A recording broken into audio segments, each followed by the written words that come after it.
Video viral memperlihatkan seorang mahasiswa nekat menerobos pas pampres di Samarinda. Hal itu dilakukan demi bisa mengajak Presiden Joko Widodo berfoto bersama. Lantas beginilah reaksi dari Jokowi.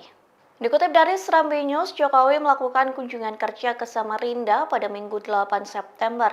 Presiden menghadiri acara keagamaan Islam terbesar di Nusantara, yakni MTQ Nasional 30. Di momen tersebut beredar video yang memperlihatkan mahasiswa berhasil menerobos penjagaan keamanan Jokowi. Pria itu terlihat tersenyum puas bisa mendekat ke Jokowi sembari mengabadikan momen tersebut. Akhirnya mahasiswa itu berhasil berfoto dengan Jokowi.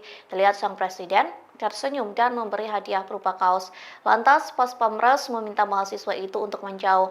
Sempat terdengar suara dari seorang pria yang memperingatkan mahasiswa itu agar tidak mengulang perbuatannya. Namun tak lama kemudian mahasiswa itu terlihat dipukul bagian perutnya. Ia pun mengatakan dipukul oleh pasukan pas Pampres hingga meringis kesakitan. Sementara video tersebut belum mendapat konfirmasi dari pihak istana maupun pas Pampres. Kalau kamu kayak gitu ya? Iya, siap.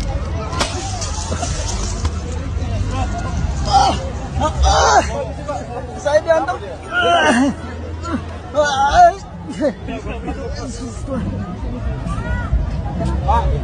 Udah.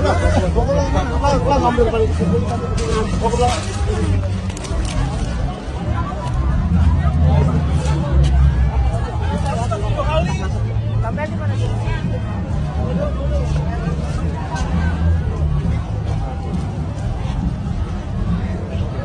Saya dihantam sama pas samper Pak. Saya dipukul sama pasukan presiden tadi, dihantam hanya karena foto sama presiden. Itu presiden Republik Indonesia dan presiden rakyat Indonesia. Kenapa saya harus dihantam sama pas Pampres? Untung saya nggak mati, hantaman itu keras. Download Tribun X sekarang, menghadirkan lokal menjadi Indonesia.